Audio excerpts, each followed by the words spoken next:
네, 안녕하십니까. 비밀 무기 채널입니다. 지난 17일 세계 3대 방산 전시회로 꼽히는 유로사토리가 프랑스 파리에서 개막했습니다. 그런데 개막식이 끝나고 입장이 시작되자마자 제복 차림을 한 사람들이 한국 업체 부스로 달려왔다고 하는데요. 이들은 현재 한국의 K9 자주포와 K 전차 도입 논의를 이어나가고 있는 루마니아 정부 관계자들이었습니다. 늦게 왔다가는 한국 방산 관계자들과 1대1로 대면할 기회가 없을 거라 생각해 이렇게 오플런을 했다고 하는데요. 실제로 루마니아 관계자들이 빠져나간 후에도 한국과는 한국 무기의 성능을 확인하고 문의하기 위해 찾아온 유럽 군사 관계자들로 발 디딜 틈도 없었다고 하죠. 이번 방산 전시회로 한국 방산의 높아진 위상이 다시금 주목받고 있습니다. 프랑스 한복판에서 열린 방산 전시회에서 한국의 신형 전차가 큰 호평을 받으며 유럽 우선주의를 외치던 마크롱 대통령을 무색하게 만들었다고 합니다. 특히 독일의 신형 전차 KF-51과 비교되며 이제 독일 기갑의 시대는 끝났다는 말까지 나왔다고 하는데요. 새로운 기갑 종주국의 위치를 차지하게 된 대한민국의 활약상에 대해 자세히 알아보겠습니다. 너무 빠르게 성공한 사람의 뒤에는 시기와 질투가 뒤따르기 마련입니다. 단 몇 년 만에 세계 방산 시장의 키플레이어로 떠오른 한국의 경우에도 마찬가지였는데요. 최근 유럽연합에서 유럽 국가들은 유럽산 무기를 사용하자는 이른바 방산 블록화를 추진하며 한국 무기를 타겟으로 불매를 외치고 있습니다. 그리고 프랑스의 마크롱 대통령이 이러한 흐름을 주도하고 있는데요. 지난 4월 파리 소르본 대학에서 연설한 마크롱 대통령은 안보와 에너지, 경제 등 타국에 위임했던 전략적인 부문들을 모두 회수해야 한다고 주장했습니다. 이를 위해 군사 장비 구매 시 유럽산에 우선권을 줘야 한다며 현재 유럽은 비유럽 무기, 특히 한국제 무기를 구매하는데 너무 많은 비용을 사용하고 있다고 지적했죠. 물에 빠진 사람을 건져줬더니 이젠 보따다리 내놓고 사라지라고 하는 꼴인데요. 하지만 정작 대부분 유럽 국가들은 이런 마크롱의 뜻에 동의하지 않고 있습니다. 영국의 탈퇴와 우크라이나 침공에서 서유럽 국가들의 이기적인 대처로 EU의 단합력이 유명무실해지며 각자 도생의 시대가 찾아왔습니다. 이번 유로사토리에 참여한 유럽 국가들도 프랑스의 말은 무시한 채 한국 무기를 확인하고 문의하느라 바빴는데요. 루마니아 관계자들은 K9뿐만 아니라 K 전차와 레드백에도 깊은 관심을 드러냈고 최근 천무 다연장 로켓 도입을 추진하고 있는 노르웨이 군 관계자들도 오플런에 참가해 하나 에어로스페이스와 관련 논의를 진행했다고 합니다. 이처럼 유럽 국가들이 프랑스의 말을 무시하고 한국을 찾을 수밖에 없는 것이 유럽 방산이 쇠퇴한 지금 시점에서 확실한 공급 능력과 미래를 향하는 비전 두 가지 능력을 가지고 있는 국가가 한국밖에 없기 때문입니다. 이러한 열렬한 관심 덕분이지 이번 유로사토리에서 한국 업체들은 1070m의 규모의 전시장을 확보할 수 있었다고 합니다.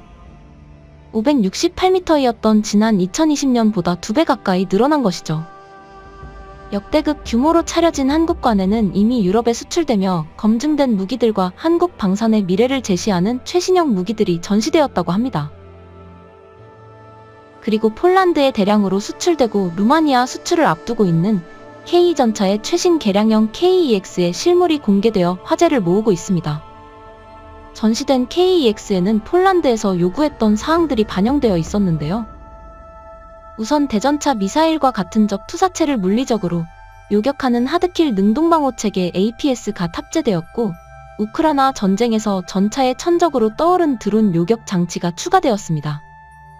또한 전차에서 몸을 내밀지 않고도 사격할 수 있는 기관포탑 RCWS와 측면 장갑이 추가로 장착되었죠. 현대 전장 환경에 대응하기 위해 각종 첨단 장비들이 추가되었고 이러한 추가 장비들로 인해 무게가 기존 K보다 상당히 늘어났는데요. 그럼에도 전투 중량이 60톤밖에 되지 않아 K 전차의 우수한 확장성이 주목받고 있습니다. K 전차는 독일의 레오파르트 2와 미국의 에이브람스와 동일한 1500마력의 파워팩을 탑재하고 있지만 무게는 10톤 이상 가볍습니다. 이 때문에 엔진 출력 문제로 확장성에 제동이 걸린 두 전차와 다르게 K 전차에는 더 많은 장갑과 첨단 장비를 탑재할 여력이 남아있죠. 폴란드 군 관계자들은 KPL이 이러한 스펙이 될 거라며 흡족함을 드러냈고 루마니아 군 관계자들도 자신들이 도입할 K 전차도 같은 사양이 되었으면 한다고 말했다고 합니다. 그리고 이와 함께 한국의 차세대 전차 K3의 모형과 상세 스펙이 함께 공개되며 유럽 군사 관계자들의 이목을 잡아끈 것은 물론 독일에서 공개한 차세대 전차 KF-51과의 맞대결이 펼쳐졌다고 합니다. 한국은 K3의 모형을, 독일은 KF-51의 시제품을 공개하며 개발 진척에서 큰 차이를 보였는데요. 하지만 기존 레오파르트 2 전차를 그대로 답보한 듯한 KF-51과 다르게 완전히 미래지향적인 설계를 보여준 K3가 전문가들의 흥미를 끌어모으고 있습니다. 우선 두 전차 모두 무인포탑과 RCWS 그리고 130mm 주포를 채택하고 있다는 공통점이 있습니다. 이번 전시회에서 K3의 세부 스펙이 공개되며 K3 역시 주포로 130mm 활강포를 탑재한다는 사실이 확인되었습니다. 무기 개발사는 고대부터 오늘날까지 창과 방패의 싸움이라 할 수 있습니다. 소재 기술의 발달과 APS의 등장으로 전차와 장갑차의 방어력이 올라가면서 이를 상대할 전차 역시 더욱 강력한 파괴력이 필요하게 되었고, 이를 위해 직경이 더 늘어난 130mm 주포가 등장하게 되었습니다. K3는 130mm 주포를 채택함으로써 기존 K2보다 주포의 위력과 관통력이 50% 정도 향상되었다고 합니다. 동시에 기존 120mm 포탄보다 강력한 대구경탄을 사용할 수 있죠. 이뿐만 아니라 K3에는 정찰 및 공격을 위한 드론이 탑재되었고 AI 승무원을 갖추어 자율주행 및 각종 첨단 장비의 자동 운용이 가능합니다. 그리고 K3, KF-51 두 전차 모두 스텔스 형상을 채택하여 미래 전차라 불리기에 손색이 없는 모습을 가지고 있는데요. 하지만 한 가지 차이점 때문에 KF-51은 진짜 스텔스 전차는 되지 못할 거라는 말이 나오고 있습니다. 바로 파워팩입니다. 전차의 심장이라고 할 수 있는 파워팩으로 K3는 하이브리드 디젤 전기 엔진을 탑재할 계획입니다. 이 하이브리드 파워팩은 디젤 엔진으로 발전기를 돌려 얻은 전기로 모터를 구동하는 복합 기관 방식으로 모터가 직접 무한 궤도를 구동하는 덕분에 변속기가 필요 없이 무단계의 부드러운 주행이 가능하며 변속기를 제거한 공간만큼 추가 내부 공간을 활용할 수 있죠. 또한 기존 파워팩보다 가볍고 연료 효율에서도 우월의 동일한 전술 항속거리를 50%의 연료 소비로 주행 가능합니다. 그리고 이 하이브리드 파워팩만을 탑재함으로써 K3는 스텔스 기동까지 가능한 진정한 스텔스 전차가 될 수 있었다고 하는데요. K3 전차가 스텔스 모드에 들어가면 디젤 엔진을 완전히 멈추고 전기 모터로만 기동하는데 무음에 가까운 저소음으로 최대 4km까지 스텔스 기동이 가능하다고 합니다. 이는 내복 혹은 기습 작전을 펼칠 때 강력한 전술적 이점이 될 수 있죠. 반면 KF-51의 경우 기존 레오파르트 2 전차에 탑재된 순행식 디젤 엔진을 그대로 활용하는 것으로 알려졌습니다. 아시다시피 1500마력에 달하는 디젤 엔진에서 나오는 소음은 100dB 가볍게 넘어 2시간 이상 노출될 경우 청력에 이상을 줄 수 있을 정도입니다. 또한 디젤 엔진은 저주파 소음을 발생시켜 가스터빈 엔진보다 소음이 멀리가까지 뻗어나가는 성질을 가지고 있는데요. 국내에서 K1 전차를 대상으로 진행한 소음 측정 연구에서 전차 훈련장에서 1km 가까이 떨어진 마을에서도 극심한 소음 공해가 발생한다는 사실을 확인했었습니다. 즉, 스텔스 형상 설계와 위장 패턴을 채택했다고 하더라도 엔진 소음이 그대로라면 결국 위치를 들킬 수밖에 없다는 것이죠.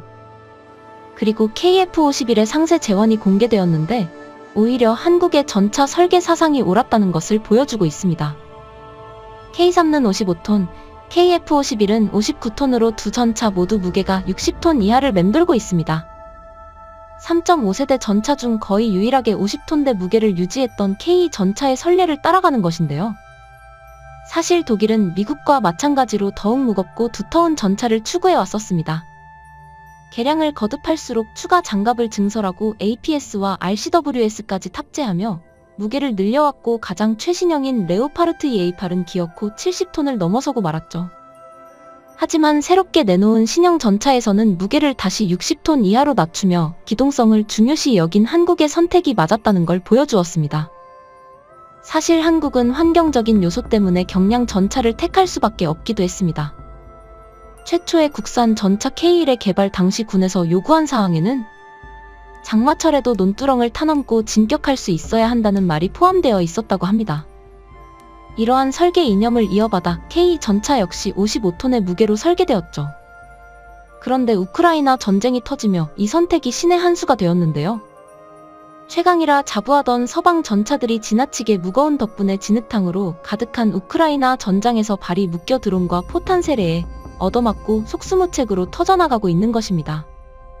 레오파르트2의 격파 소식이 심심하면 전해지고 있고 에이브람스 전차는 아예 후방으로 철수시키기까지 했습니다. 반면 폴란드에 도입된 K 전차는 각종 기동 훈련에서 진흙탕을 거침없이 돌파하고 서방 전차들이 주저앉아 버린 언덕도 가볍게 올라가 버리는 등 놀라운 작전 능력을 선보이며 전차 종주국이라는 미국과 독일의 자존심을 짓밟아 버렸습니다. 폴란드와 우크라이나에서 뼈아픈 교훈을 얻은 서방은 전차의 대대적인 다이어트에 나섰습니다. KF-51은 물론 미국의 신형 전차 에이브람스 X 역시 전투 중량 55톤으로 70톤이 훌쩍 넘어섰던 에미레이 에이브람스보다 훨씬 가벼워졌죠. 서방의 무기를 따라하기 바빴던 한국이 이제 전차 개발의 트렌드를 주도하는 위치에 올라섰습니다. 그렇다고 완전히 방심할 수만은 없는 상황인데요. 동유럽, 북유럽 국가들은 몰라도 프랑스, 독일, 영국 등 EU에서 가장 목소리가 큰 서유럽 국가들은 유럽 우선주의를 내세우며 한국을 배척할 뜻을 세우고 있습니다. 독일이 KF-51의 양산을 무리하게 앞당기고 있는 것도 한국의 추적을 뿌리치기 위해서이죠. K 전차의 개량형뿐만 아니라 K3 역시 하루라도 빨리 완성하여 한국 방산의 주도권을 이어나가야 할 것입니다. 시청해주셔서 감사합니다. 영상이 도움이 되셨다면 구독과 좋아요 부탁드리며 다음에 더 유익한 영상으로 찾아뵙도록 하겠습니다.